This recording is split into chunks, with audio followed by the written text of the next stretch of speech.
नमस्कार दोस्तों, स्वागत है आपका टेक ड्रिवल के फ्रेश एपिसोड में। तो अभी अपन स्टार्ट करने वाले हैं यूनिट 2, जो कि आपकी कॉन्करेंट प्रोसेसेस एंड प्रोग्रामिंग। ठीक है ना। तो अभी अपन इसको स्टार्ट करते हैं। ठीक है। तो यहाँ पर क्या होता है कि आपके जो जो मेन टॉपिक्स है उसके बारे में अपन बात करते हैं। सबसे पहला टॉपिक अपना निकल के आता है आरपीसी। ठीक है ना। तो अपन यहाँ पर क्या करेंगे, कम्युनिकेशन पढ़ रहे हैं दो कंप्यूटर्स के बीच में। ठीक है ना। अब अपन ने डेटा भेज दिया एक अपने कंप्यूटर से दूसरे कंप्यूटर में, पर यहाँ पर वो डेटा कैसे पहुँचता है उसकी जो यहाँ पर जितनी भी बीच की जो प्रोसेसेस होती है उसको अपन पढ़ेंगे इस टॉपिक में। ठीक है ना। तो सबसे पहले आता है आरपीसी। ठीक है। तो इसको बोलते हैं अपन रिमोट प्रोसीजर कॉल। ठीक है ना। RPC remote procedure call. ठीक है। तो अपन इसके बारे में बात करते हैं। तो जल्दी शुरू करते हैं हमारा वीडियो। Let's go deliver.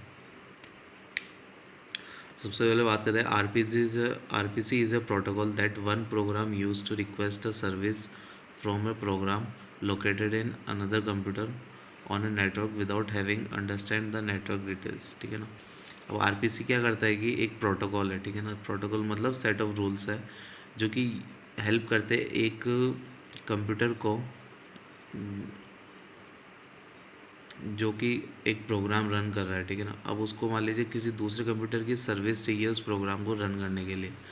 तो यहाँ पर आरपीसी के द्वारा हम जो है मैसेज भेजते हैं एक कंप्यूटर से दूसरे कंप्यूटर में, और यहाँ पर जो है वो कंप्यूटर जो है आपको रिप्लाई कर देता है। तो ये जो पॉसिबल हो पा रहा है, क्यों हो पा रहा है, क्योंकि अपने पास आरपीसी है, रिमोट प्रोसीजर कॉल है। ठीक है ना।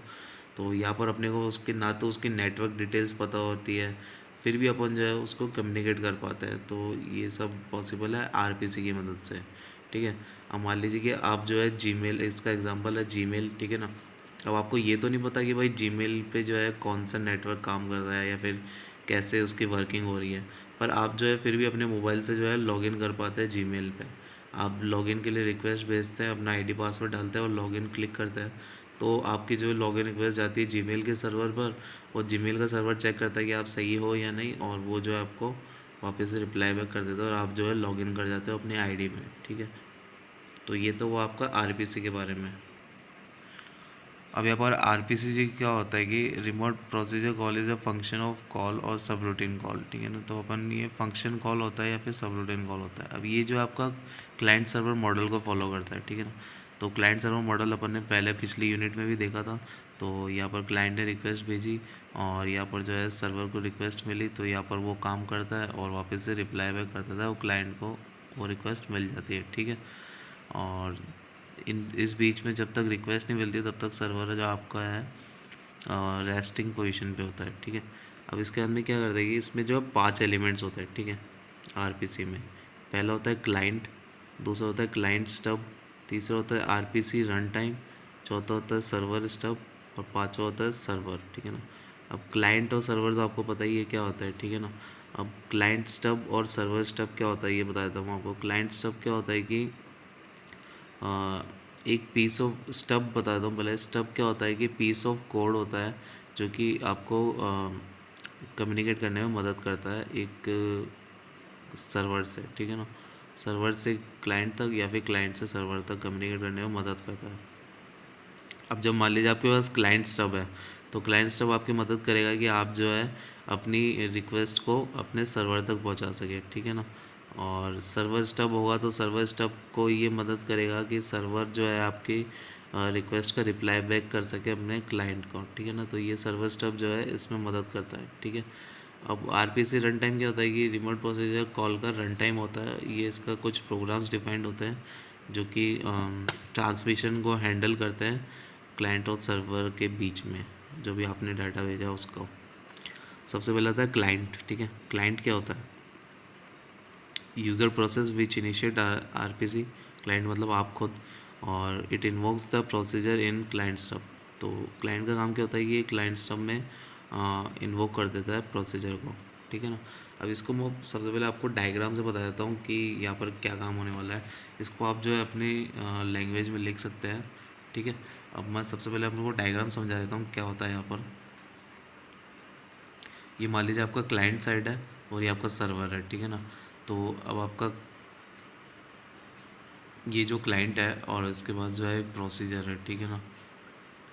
अब मान लीजिए ये जो है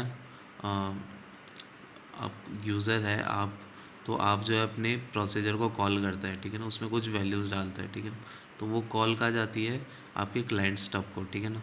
क्लाइंट स्टब आपको आप जो भी डेटा भेजते हैं वो क्लाइंट स्टब जो है उसको पैक करता है, ठीक है ना, ठीक है, पैक करता है और वो जो है उसको आरपीसी रन टाइम में भेज देता है, जो कि आपके ट्रांसमिशन में मदद करेगा आपके डेटा को आपके सर्वर तक पहुंचाने में, ठीक है।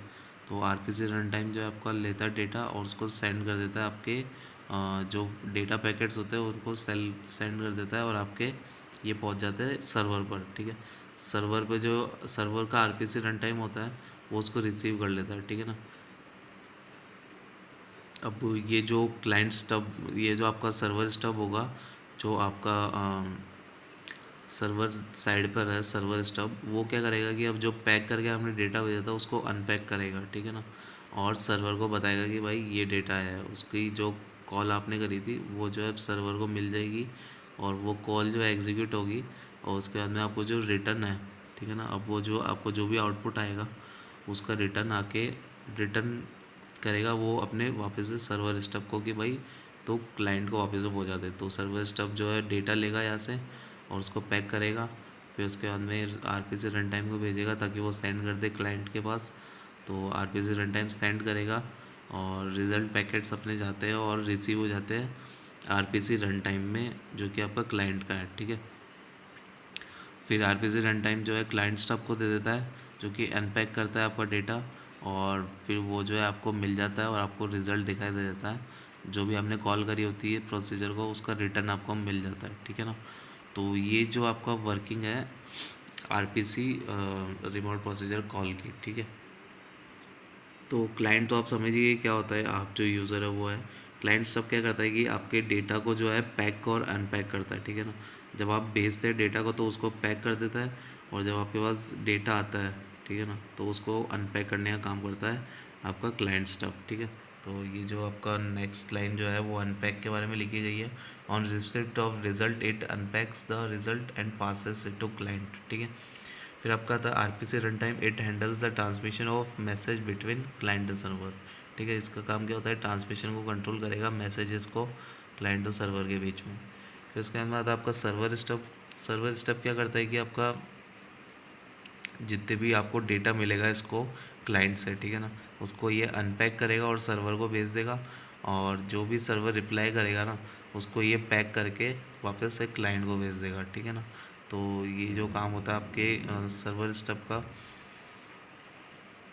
तो फ्रेंड्स अभी यहाँ पर कुछ इश्यूज़ भी आते हैं आरपीसी में, ठीक है, रिमोट पोजीशन कॉल में। तो यहाँ पर choice of RPC protocol connection oriented less भी होती है, ठीक है। तो यहाँ पर दोनों चॉइस है, यहाँ पर कनेक्शन ओरिएंटेड भी कर सकते हैं, कनेक्शन लेस ओरिएंटेड भी कर सकते हैं। इस वजह से यहाँ पर क्या है ना, आपका मैसेज लीक होने के चांसेस होते हैं, ठीक है। अब यहाँ पर जो आपका डेटा पैकेट होता है उसकी मैसेज लेंथ जो होती है ना फिक्स होती है, ठीक है ना। अब आप यूँ नहीं कि भाई बहुत ज़्यादा डेटा एक साथ भेज सकते हैं आरपीसी में। यहाँ पर जो आपका फिक्स ओवरहेड होता है, मतलब कि आपको जो लिमिट होती है वो एक फ़िक्स होती है डेटा को सेंड करने की। So small side has to send, तो मतलब आपको छोटा साइज़ का डेटा ही आप सेंड कर पाएंगे, ठीक है।